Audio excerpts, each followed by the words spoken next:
Vamos ler juntos Êxodo 20, verso 16. Não dirás falso testemunho contra o teu próximo. Podemos ficar sentados, queridos irmãos.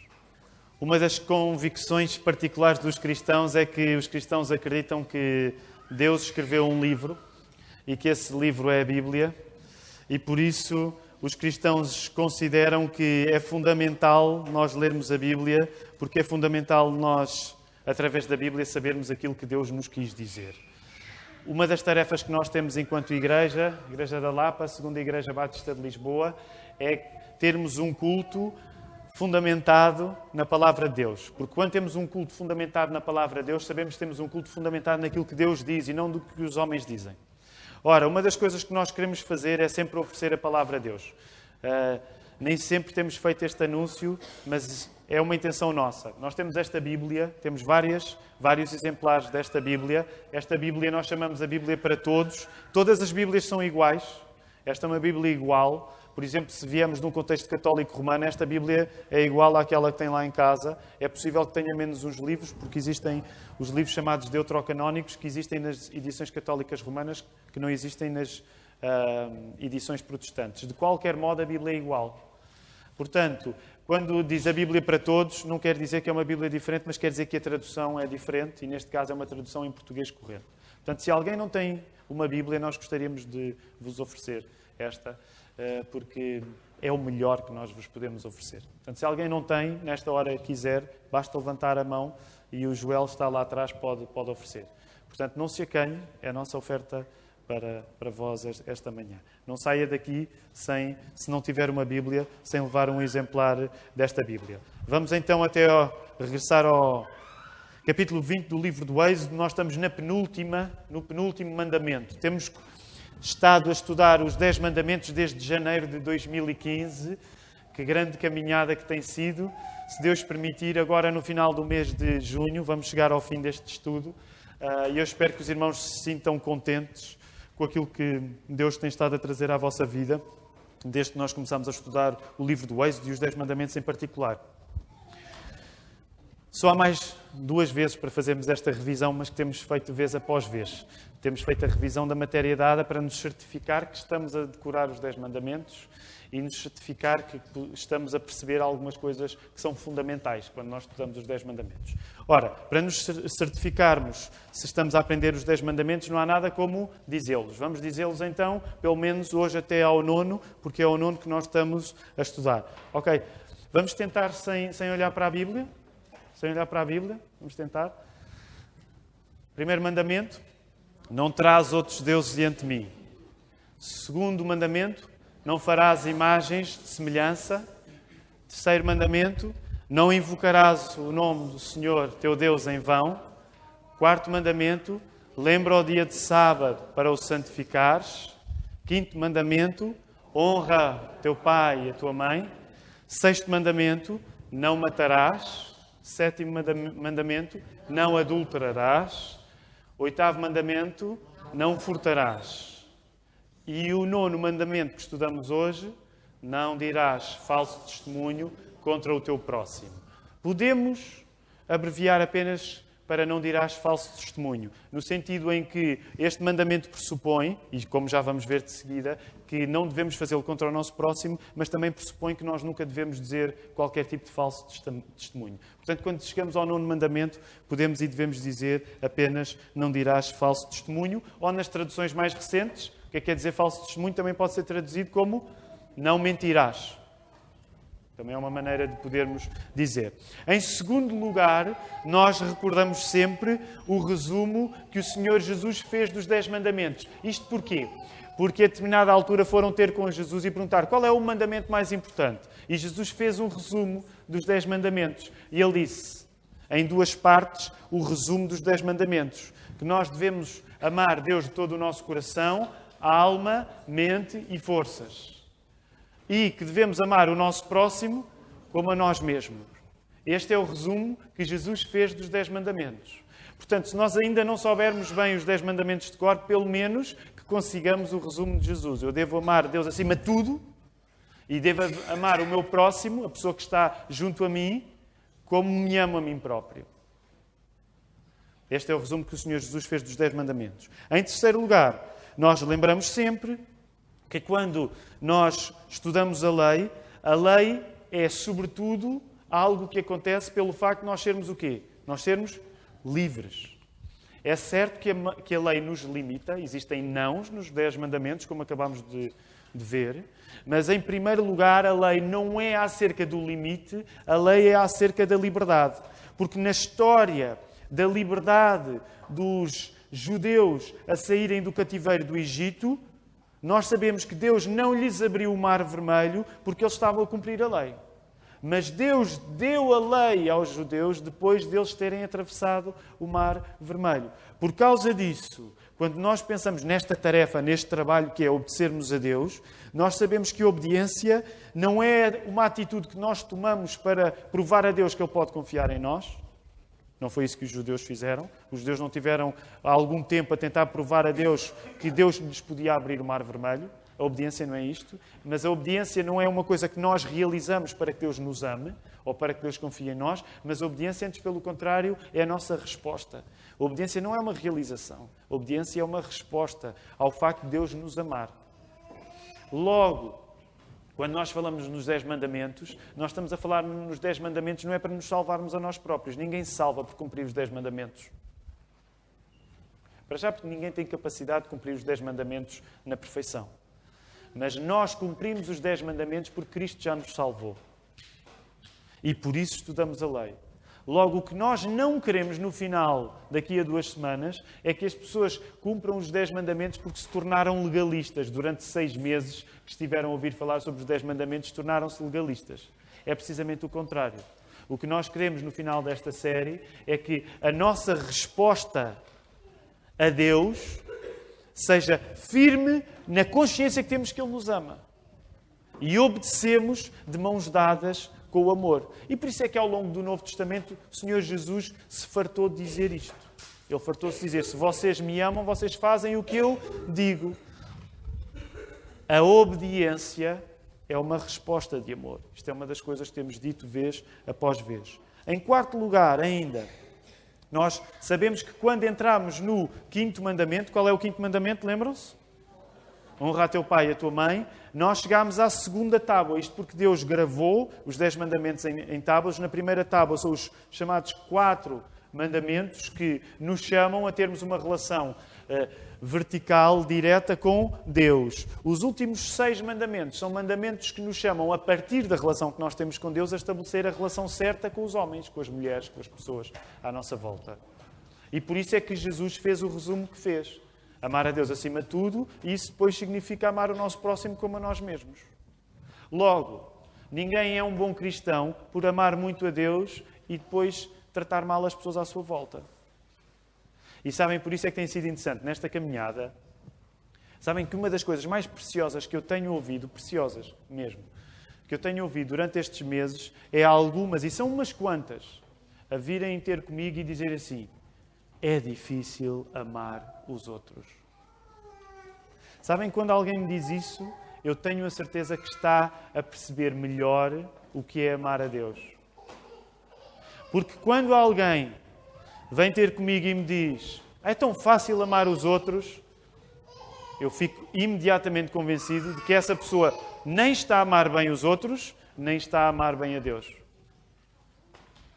Mas quando nós reconhecemos a dificuldade que é amarmos os outros, é sinal que Deus já nos está a convencer daquilo que em nós precisa ser mudado para nós o amarmos a Ele e para nós amarmos os outros.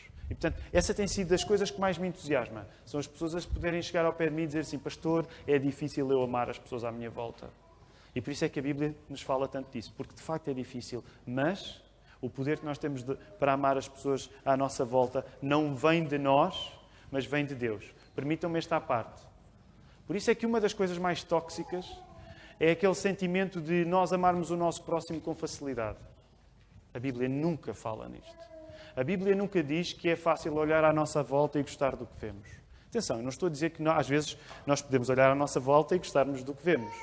Mas a Bíblia nunca trata o amor entre as pessoas como uma coisa natural. A Bíblia trata sempre o amor entre as pessoas como uma coisa sobrenatural, porque vem de Deus. Por isso é que quando às vezes as igrejas se especializam em amarem-se facilmente, se calhar correm o risco de não perceber do quanto precisam de Deus para fazer isso.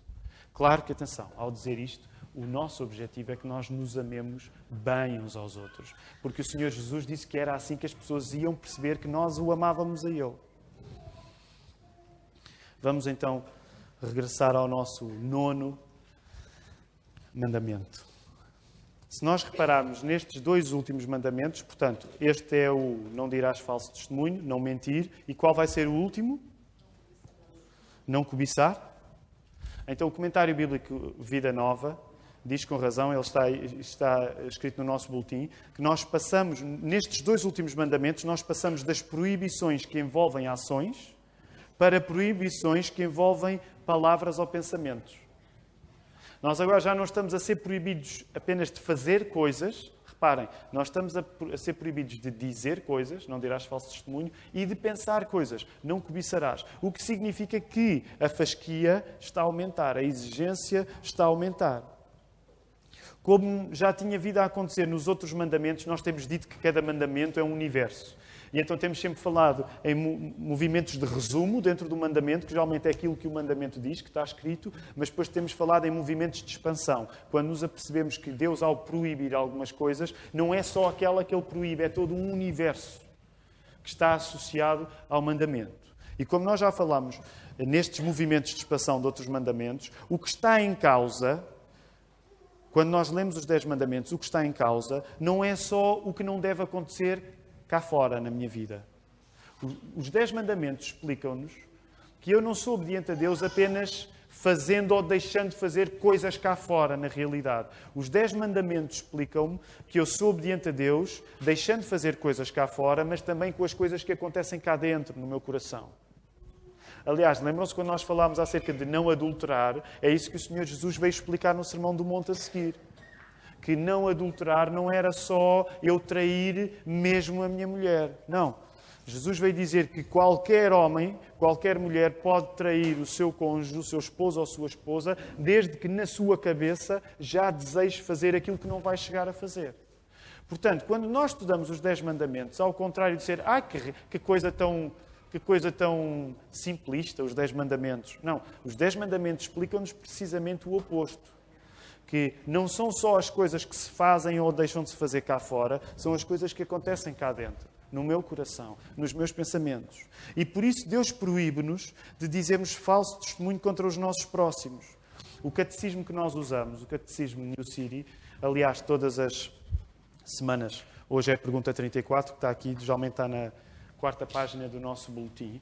O catecismo New City, quando na pergunta número 12, se pergunta o que é que Deus requer no 9º e no 10º mandamento, diz, em relação ao 9º, que nós não. Quem é que me ajuda? Quem é que sabe o catecismo? Que nós não. No 9º, que nós não. Pensem lá, eu dou-vos tempo. Que nós não mintamos ou enganemos. Então é um pequeno resumo que nós usamos no nosso catecismo. Que nós não mintamos ou enganemos. Para irmos à base deste mandamento, temos novamente compreender os sims que estão atrás dos nãos. Falámos isso nas últimas semanas. Quando nós falamos nos 10 mandamentos, nós temos de explicar aquilo que é o sim que está por trás de um não. Porque como nós temos apercebido nas semanas passadas, quando nós temos um não na Bíblia, o fundamental não é o não. É o sim que está por detrás do não que é dito. Ora, quando Deus diz que nós não devemos mentir, o que é que está por detrás desse não mentir? Qual é a base desse não mentir? A base é esta. Porque Deus é verdadeiro, nós somos chamados a sermos verdadeiros também. Porque Deus aborrece, porque Deus odeia a falsidade, Deus odeia a mentira. Não é possível nós sermos mentirosos sem que Deus odeie isso também. O sim por trás do não do 9º mandamento é um sim à verdade. O sim que está por detrás do não dirás falso testemunho, é um sim à verdade. Deus quer que nós sejamos pessoas verdadeiras, porque Ele é verdadeiro. Deus não mente. E porque Deus não mente, Deus quer que nós não mintamos também. Porque não é possível que eu minta sem que isso desagrade a Deus. Deus não é indiferente ao mal. Se Deus fosse indiferente ao mal, Ele não era perfeito. Não quero tornar isto agora demasiado filosófico. Mas se Deus fosse indiferente ao mal, era sinal que Ele era indiferente à perfeição. Como Ele é perfeito, Ele é absolutamente zeloso da perfeição, do bem. Não é possível que eu minta e isso seja indiferente para Deus. Não é possível.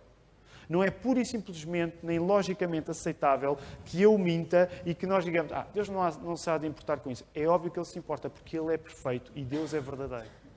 Logo Ele diz, não mintas, porque eu não suporto a mentira. São tantas as consequências do facto de Deus amar a verdade que é difícil nós darmos exemplos. Mas deixem-me dar alguns exemplos daquela cultura judaica. Que tipo de sociedade é que os judeus construíram a partir do facto de Deus amar a verdade? Que tipo de sociedade é que os judeus construíram a partir do facto de Deus amar a verdade? E deixem-me dar 2 exemplos apenas. Por exemplo, quando havia algum caso em tribunal e quando alguém trazia uma acusação contra outra pessoa, não era possível ser só a palavra daquele que acusava contra a palavra daquele que era acusado. Era preciso haver 2 testemunhas. E este princípio de haver 2 testemunhas era valorizar a verdade em relação aos indivíduos. Ninguém poderia ser condenado acerca de alguma coisa se não houvesse pelo menos 2 testemunhas. E isto era um exemplo da importância que a verdade tinha para os judeus. Nós encontramos isso no livro de Números, não precisamos de abrir, 35:30, no livro de Deuteronômio, 17:16, 17:6 e 19:15.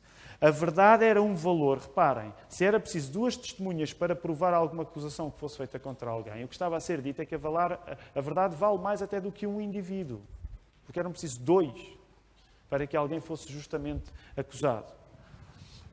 Logo, se alguma coisa se apresentava como verdade, era fundamental que, se ela colocasse alguém em causa, mais do que uma pessoa fosse necessária para comprovar isso.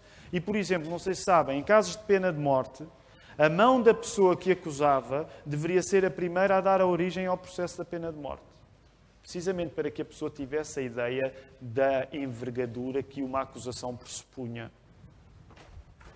Isto significou que os judeus procuraram estabelecer uma lei justa e uma lei que respondesse ao facto de Deus amar a verdade. Se Deus ama a verdade, nós temos de ter um sistema legal justo. Reparem, uma implicação disto é que isto significa que a importância que é dada à verdade passa a ser a importância que é dada às pessoas. Significa que há 2 valores que começam a andar juntos. E que valor é esse? É o valor da verdade com o valor do próximo. Aliás, o próprio mandamento diz de uma maneira simples. Tu não deves mentir, tu deves dizer a verdade acerca do próximo. A partir do momento em que o 9º mandamento diz, na mesma frase, fala do valor da verdade e fala no valor da pessoa, o que isto quer dizer é que os judeus vão construir uma sociedade onde acreditar na verdade é acreditar nas pessoas. E essa é a importância também que a verdade tem. É o facto, a verdade é uma coisa tão importante que a vida das pessoas é valiosa. A vida das pessoas depende da verdade. Até como nós podemos ver para uma sociedade que, por exemplo, praticando a pena de morte, dizia, atenção, tem de haver verdade para que não haja injustiça. Logo, os judeus guiados por Deus estão a construir uma sociedade onde dar valor à verdade é a melhor maneira de defender as pessoas. Apliquemos isto a nós. Pensemos na sociedade que nós construímos hoje. Uma das mentiras que eu acho que corre solta é que, se a verdade não é uma coisa importante, a mentira é esta. Nós podemos negociar um bocadinho a verdade desde que isso beneficie as pessoas. Muitas vezes, um dos pensamentos que acaba por estar detrás da desvalorização da verdade é a ideia que, se nós conseguimos negociar um bocadinho a verdade, vamos tornar a vida das pessoas mais fácil. Mas o que a Bíblia nos explica é precisamente o contrário. Quando nós deixamos de ser verdadeiros, nós passamos a ter a vida humana como menos valiosa. Porque a Bíblia junta as duas coisas. A verdade é importante e as pessoas são importantes. A verdade defende as pessoas e as pessoas aceitam a verdade. É um casamento que é feito na cultura judaica entre o valor da verdade e o valor da vida. Sempre que uma sociedade se afasta da importância da verdade, afasta-se da importância das pessoas. Sempre que uma cultura se afasta do valor da verdade, afasta-se do valor das pessoas. O rigor que nós temos com a verdade é acreditarmos a sério que a vida das pessoas vale. O rigor que nós temos em dizer a verdade é dizermos que a vida das pessoas é importante.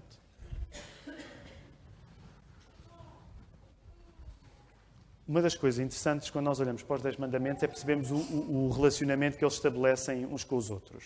Aliás, temos falado nisso. Às vezes começamos a falar num mandamento e apercebemos que um mandamento mais à frente acaba por estar relacionado com aquele. Lembram-se, por exemplo, e agora eu sei que nos vai levar algum tempo para nós nos recordarmos, mas que mandamento, antes do 9º, é que nós falámos, que dissemos que estava relacionado com o 9º. E eu dou-vos tempo para os irmãos e os amigos poderem olhar. Nós, a determinada altura, num dos mandamentos, dissemos, olha, vamos perceber quando chegarmos ao 9º, que este mandamento, antes do 9º, está ligado com o 9º. Não é difícil a pergunta. Não matarás? Não era esse, mas está certo também, já vamos ver, porque há de facto uma relação muito flexível. Mas está certo, João, está certo. Mas ainda antes do não matarás. Não? Nem mais, o terceiro. Mas agora reparem, este relacionamento vivo entre mandamentos. Não mentir, como o João Parreira disse com razão, também é uma forma de não matar. E mais, a falsidade é um pecado condenado no 9º mandamento. A falsidade é um pecado condenado no 9º mandamento, como a crueldade é condenado no 6º. Qual é o 6º? Não matarás. E como a impureza é condenado no 7º. Qual é o 7º? Não adulterarás. E como a avareza é condenado no 8º. Qual é o 8º? Qual é o 8º da semana passada? Não furtarás, não roubarás. Há uma relação viva entre os mandamentos, porque, por exemplo, nós também roubamos o nosso próximo quando privamos do direito que ele tem ao seu bom nome. Ou seja, quando eu quebro o 9º mandamento, de alguma maneira eu também estou a quebrar o 8º. E como o João disse com razão, eu também estou a quebrar o 6º. Porque eu também é como se o matasse. O falso testemunho também é um modo de quebrar o 8º mandamento, mas também é um modo de quebrar o 3º mandamento. Porque o 3º mandamento, que é nós não usarmos o nome de Deus em vão. Não dizer uma falsidade contra alguém é uma maneira de valorizar a vida dessa pessoa no seu todo, na sua plenitude. Como falámos por ocasião do 3º mandamento, nós não podemos mentir acerca do bom nome dos outros, do mesmo modo como não podemos mentir acerca do bom nome de Deus, usando-o em vão. Aquilo que reconhecemos em Deus tem sempre uma tradução no modo como nós nos comportamos com os outros. Por isso é que os 10 mandamentos não são um códigozinho simplista e estanque. Não, são precisamente regras que, quando nós olhamos para ela, percebemos as ligações que existem entre as coisas. Eu posso-me aperceber que sou chamado a não mentir acerca dos outros. Número 1, porque se eu minto acerca dos outros, eu estou a não aprender nada com o facto de Deus ter direito a um bom nome. Se Deus tem direito a um bom nome e se Deus decide criar pessoas, as pessoas têm direito a um bom nome do mesmo modo como Deus tem direito a um bom nome. Se eu vou tratar o nome das pessoas como se não valesse nada, isso só vai dizer que eu na prática não percebi o valor que o nome de Deus tem. Porque se Deus é o Criador das pessoas e se todas as pessoas têm a imagem dele impressas em si, eu não posso tratar com leviandade o bom nome das pessoas, porque a partir do 3º mandamento eu fiquei acordado para isso. Ao mesmo tempo, quando chego ao 6º mandamento, também me apercebo que eu posso matar uma pessoa matando o seu bom nome. E da mesma maneira como me apercebo que eu roubo a pessoa se lhe retiro a possibilidade dela ter um nome digno. Portanto, os mandamentos interagem todos uns com os outros. A exigência que Deus pede para ele tem sempre uma tradução no modo como nós tratamos os outros. E, novamente, este mandamento, voltamos a falar de uma coisa que nós falámos no 3º, que é a difícil relação entre fé e fala. Este é um dos assuntos até Deus nos chamar. Queridos amigos, queridos irmãos, a difícil relação entre aquilo que nós falamos e a nossa fé.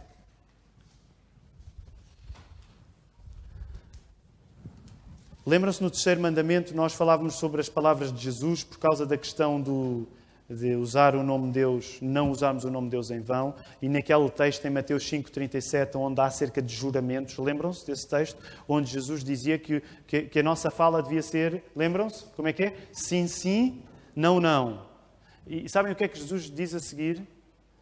Diz uma coisa a seguir que é difícil para os linguistas e para as pessoas que estudaram comunicação, e eu fui uma delas. O que passar disto, do sim, sim e não, não, sabem de onde é que vem? Disse Jesus. O que passar de sim, sim e não, não, sabem de onde é que vem? O que passar disto vem do, disse Jesus. Alguém adivinha? Vem do? Ok, pensem, o pior. Qual é o pior? Na Bíblia, qual é o pior? Crianças, qual é o pior da Bíblia? Qual é a pior coisa na Bíblia? Sem medos. O que é pior? O pior. O diabo, exatamente. E é certo, pensem no pior, o diabo. Então, o que é que Jesus disse? O que passar de sim, sim, não, não, vem do maligno. Numa época como a nossa, que valoriza muito a nuance, ou uma época como a nossa que diz o que é verdade. Aliás, pergunta que foi feita a Jesus por Pilatos e ele não lhe respondeu. O que não significa que Jesus não tivesse a dizer que havia verdade, porque ele tinha dito nesse mesmo Evangelho: eu sou o caminho, a verdade e a vida. Mas numa época onde a verdade se torna uma coisa muito complexa, estas palavras de Jesus parecem as palavras que permitem uma expressão de um campónio. Sim, sim, não, não. Quem quiser procurar uma perspectiva mais sofisticada da realidade, não é? Hoje todos nós gostamos de dizer isto não é preto nem é branco, são graus de cinza. Parece que Jesus, de repente, ao dizer sim, sim, não, não, diz: esta pessoa é muito primária na maneira como vê as coisas da verdade. Agora, reparem, lembram-se nessa altura Jesus estava a falar sobre o quê? Sobre juramentos. E lembram-se que uma coisa que Jesus queria, nós falámos sobre isso, aliás, algumas pessoas trouxeram algumas dúvidas sobre essa questão. O que Jesus estava a dizer, segundo a nossa leitura da palavra, não era absolver os juramentos, que nós nunca podemos jurar. Mas uma das coisas que Jesus estava a querer explicar àquelas pessoas é que, olha, vocês não usem os juramentos como a única altura onde vocês são sérios em relação àquilo que dizem. O que Jesus estava a dizer é, no vosso discurso normal, no dia-a-dia, vocês têm de ser tão sérios como quando juram coisas uns aos outros. E é nesse sentido que ele disse, se for assim, deixem de jurar. Porque vocês têm de falar de uma maneira onde a seriedade que vocês só colocam quando estão a jurar tem de ser a seriedade das coisas simples. E por isso é que ele diz sim, sim, não, não. E o que passar disto vem do maligno. Esta é, sem dúvida, uma perspectiva muito simples, mas é uma perspectiva que honra o valor da verdade até nas coisas pequenas. E o que o Senhor Jesus estava a dizer isso. A verdade é importante sempre, nas coisas grandes e nas coisas pequenas. A verdade é importante sempre. O cristianismo também é isto, é perceber isto. Ora, o que é que nós fazemos aplicando isto na nossa vida às nossas dificuldades? Porque isto pode parecer simples. Eu não tenho problemas com o 9º mandamento. Não temos. Se calhar, provavelmente, é dos mandamentos com que nós temos mais problemas. O que é que nós fazemos quando, por exemplo, sem confirmação, nós especulamos acerca das intenções ou dos atos das pessoas à nossa volta? O que é que, na prática, eu estou a fazer, à luz disto que a Bíblia me está a dizer, quando eu não sabendo, tenho uma conversa onde especulo. E atenção, eu estou a colocar em termos de especulação, não estou a colocar em termos de mentira. Nem sequer estou agora a abordar o facto de nós mentirmos mesmo. Estou a colocar uma situação mais, vamos dizer assim, mais ingênua. O que é que eu estou a fazer quando, de repente, gasto algum tempo da minha vida a falar sobre a vida de alguém e começo a especular acerca das intenções dessa pessoa ou acerca dos atos da vida dela? O que é que Jesus disse? O que passar disto vem do maligno. E percebam o modo como vou colocar as coisas. Quando eu me coloco enquanto pessoa que especula sobre a vida de alguém sem ter conhecimento, o trabalho que eu estou a fazer é o trabalho do diabo. Até porque, como nós podemos recordar, aqueles que se lembram desse texto, o que é que o trabalho do diabo é? Qual é o trabalho em que o diabo se especializa? É precisamente um trabalho de fazer o que em relação a nós? De nos Nos tentar, sem dúvida. Mas o que é que ele faz com a língua em relação a nós? Qual é a especialização do diabo em relação àquilo que ele diz? Ele mente sobre nós e ele acusa-nos. O trabalho do diabo é acusar-nos. Por isso é que Jesus é chamado de advogado. Porque o diabo acusa e Jesus defende. O diabo acusa e Jesus defende. Agora, reparem, em termos práticos, sempre que eu gasto tempo na minha vida sem acesso a conhecimento e informação e confirmação, a falar na vida dos outros e a especular acerca da intenção das pessoas, eu sei que é radical o que eu estou a dizer, o que o Senhor Jesus também disse é ainda mais radical. O que eu estou a fazer é fazer o trabalho do diabo. A língua que eu estou a falar é o dialeto dos demónios. Eu estou a especializar-me naquilo que é o trabalho de Satanás e não naquilo que é o trabalho do Senhor Jesus. Quero explicar uma coisa. Isto não significa que um cristão nunca reconhece o mal que os outros fazem. É óbvio que um cristão sabe reconhecer que o seu próximo pode fazer mal. E um cristão não vai dizer que aquilo que alguém fez mal é bom. Até porque se de repente eu passasse a dizer que uma coisa má era boa, eu estava precisamente a cair em mentira. Mas aquilo que um cristão não pode fazer é o trabalho do diabo de se dedicar a falar a língua, que é a língua que Satanás usa para nos acusar a nós. Agora, queridos irmãos, não estando eu dentro das vossas mentes e dos vossos corações, e estando apenas dentro da minha, e conhecendo-me a mim tão mal, porque sem a ajuda do Espírito Santo não consigo perceber muito bem, mas deixem-me dizer isto. Nós caímos tão facilmente nisto. Eu caio nisto tão facilmente. Lá em casa tem sido uma luta para nós. De conseguirmos falar, quando falamos sobre alguma coisa, de entrarmos sempre que nós entramos em regime de especulação, e caímos muitas vezes nisto, queridos irmãos, mas não entramos em regimes de especulação. Se eu estou a especular, eu como cristão não posso continuar. Se eu estou a especular, querem que eu vos dê um exemplo? Por isso é que precisam de orar pelo vosso pastor. Já partilhei isto, aliás, no sábado também, não é? Acerca do valor do dia do Senhor. Uma das coisas que eu e a Ruth temos conversado é que nós estamos agora numa altura onde estamos a tentar depurar o dia do Senhor. Portanto, há determinado tipo de conversas que nós não estamos a ter. Estamos a tentar não falar de trabalho no dia do Senhor, que é hoje. Estamos a tentar não falar em tristezas no dia do Senhor. E, por exemplo, o que é que um pastor e a sua esposa...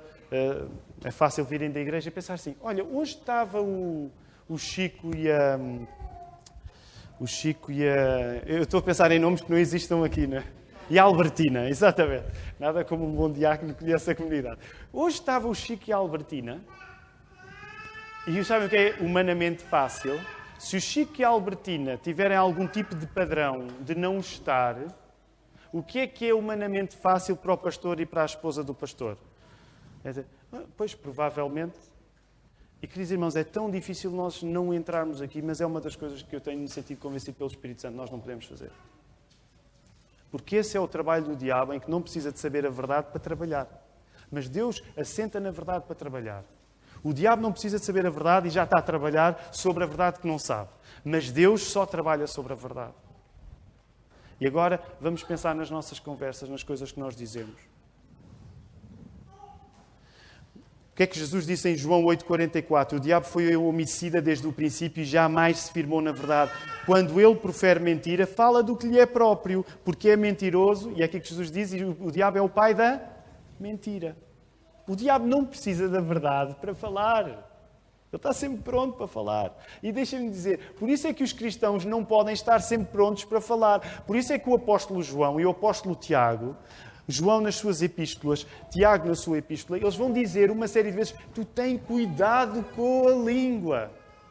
Porque quem trabalha a falar sem precisar de verdade é o diabo. E por isso é que João vai dizer aquelas coisas que nós temos repetido vez após vez. Ai, tu achas-te muito cristão. Ai, tu amas muito a Deus, mas não suportas os teus irmãos. Então tu és uma pessoa que não precisa da verdade para construir aquilo que diz. Sabem como é que isso se chama? E é o que João diz. És um mentiroso. Porque tu dizes que amas a Deus, mas não amas o teu irmão. Só significa que tu não precisas da verdade para começares a dar à língua. Isso é o trabalho do diabo. Por isso é que a Bíblia é tão pesada e coloca, permita uma expressão, um peso medonho em tudo aquilo que nós podemos fazer mal com a nossa língua. Hoje nós já oramos lembrando este menino aqui que falámos, o Nauman. O Nauman Mazi, não sei se digo bem o nome, paquistanês, ele tinha 14 anos. 14 anos. Quero só dar a ideia da circunstância. Nós já orámos hoje não por ele, porque ele já partiu, nós não oramos pelos mortos, porque os mortos já estão no sítio onde têm de estar, ou já estão na presença de Deus, ou já estão longe da presença de Deus. Por isso é que nós não oramos pelos mortos, mas oramos sem dúvida pelo Paquistão e pela família do Nauman. Deixem-me contar rapidamente a história do Nauman. Nauman é abordado por 2 homens muçulmanos que lhe perguntam a religião. Eu estou a falar de facto, isto não é uma ilustração. Aliás, estava no site que eu costumo consultar, que é o Persecution. Alguns dos irmãos seguem também. E eu lembro que o Nauman vive no Paquistão. E como nós sabemos, porque temos orado muito por isto, nós sabemos que o Paquistão tem um currículo arrasador, sinistro, no que diz respeito ao tratamento de cristãos. Então o que é que o Nauman, de 14 anos, decide fazer quando 2 muçulmanos chegam ao pé dele? E que pergunta é que fazem? Não é que horas são, é qual é a tua religião? O que é que aquele rapazinho tem a ideia de fazer? Vejam bem, no Paquistão, o que é que ele disse? Disse que era cristão. Começou imediatamente a ser espancado e quando tentou fugir, estes senhores têm tempo de o despejar de querosene em cima e de pô-lo a arder. E as pessoas que estavam a ver ainda tentaram, com a areia, tapar o fogo, mas ele acabou por morrer no hospital uns dias depois. Ora, eu não quero manipular ninguém emocionalmente trazendo esta história, mas é-me difícil para mim, que soube esta história esta semana, não falar nela num dia em que estou a pregar acerca do valor da verdade. E eu já tenho partilhado isto noutras ocasiões com os irmãos. Sabem, os irmãos sabem, eu formei-me em Ciências da Comunicação, a ler os filósofos da Europa, o Wittgenstein, o Derrida, o Michel Foucault, para quem anda nessa área. Portanto, todos os desconstrucionistas. Hoje as pessoas gostam de falar de desconstruir. Bem, isso agora é um queixo meu. As pessoas nem sabem do que é que estão a falar quando falam em desconstruir. Mas pronto. Têm de ir ler Derrida e depois falar de desconstrução. Mas pronto. Queridos irmãos, eu formei-me na Universidade Nova de Lisboa, Faculdade de Ciências Sociais e Humanas, a faculdade mais pós-moderna do país, acerca, no fundo, o que é a verdade, o que é a linguagem, é possível comunicar. E o mais fácil para mim e para nós é nós pensarmos a dizer, este Nauman foi um bocado tolinho, porque ele podia dizer que não era cristão, apelando ao valor de se defender. Mas sabem, os irmãos já me têm ouvido a desabafar assim, mas sabem que o mundo está cheio de pessoas aparentemente tolinhas, que quando chega a hora de correrem riscos de vida por causa da fé, não é que estes tolinhos, em vez de darem uma mentira para se safar, dizem a verdade. E não é que há tantos tolinhos destes que estão a morrer por acreditarem na verdade. Das duas, uma. Ou nós achamos que eles são tolinhos, ou nós nos sentimos incomodados ao ponto de achar, se calhar, alguma coisa que eles acreditam acerca da verdade que nos está a falhar a nós. Sabem aquele no Quénia, acho que é no Quénia, aquele na universidade.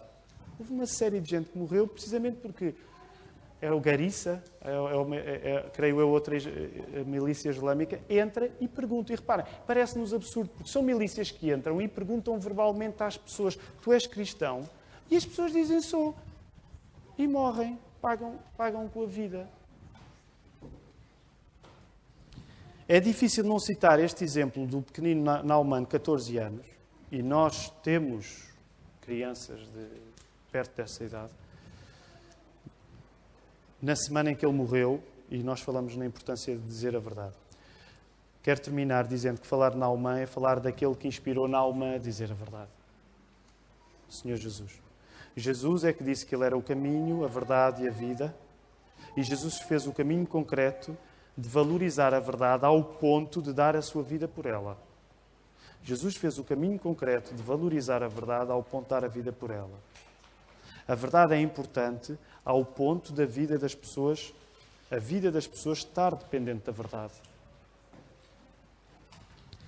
E permitam-me terminar dizendo assim, A maior verdade na nossa vida é nós acabarmos a fazer aquilo para o qual nós fomos criados. Enquanto nós não fizermos aquilo para o qual nós fomos criados, nós somos mentiras com pernas. Eu sei que estou a simplificar muito, mas percebam o caminho da simplificação que eu aqui faço. Se nós fomos criados por Deus para louvar o seu nome, até o estarmos a fazer, nós somos mentiras com pernas. E reparem, eu quero sobretudo apenas explicar isto a alguém que ainda não confessa o nome do Senhor Jesus Cristo. Porque me apercebo que esta pode ser uma acusação com alguma envergadura. O que os cristãos acreditam acerca de alguém que não é cristão é que essa pessoa deve rapidamente tornar-se cristã porque ela foi feita por Deus. E quando Deus faz um homem ou uma mulher, o desejo de Deus é que nessa mulher, nesse homem, volte o fôlego da vida deles para louvarem o início da vida que foi aquele que deu o fôlego. Portanto, quando alguém é criado, seja o homem e uma mulher, seja o homem ou a mulher, o objetivo dessa pessoa é confirmar junto da origem da sua vida que Ele é o Criador. E isso só se consegue fazer louvando o Criador. Por isso, alguém que ainda não reconheceu o que é a criação de Deus, cabe-lhe a tarefa de dizer: eu sou a criação de Deus, eu não sou um acaso, eu não apareci por acaso, eu não sou um produto de circunstâncias.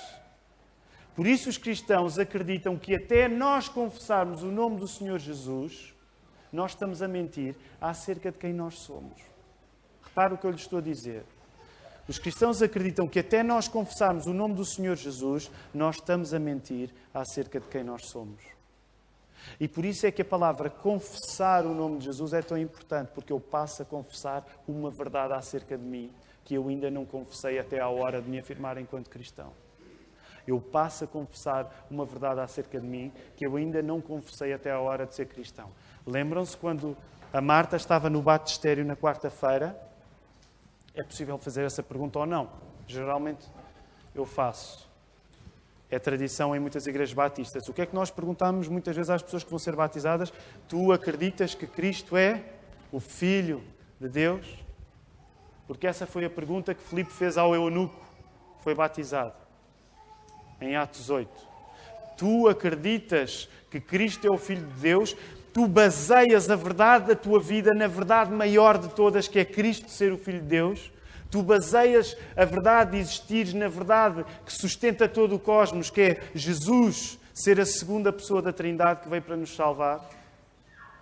Se tu baseares a tua vida na verdade, a verdade que é Jesus, dá-te direito a seres uma pessoa nova. E onde a verdade tem caminho para avançar. Quando eu estou longe de Cristo, eu não sou eu.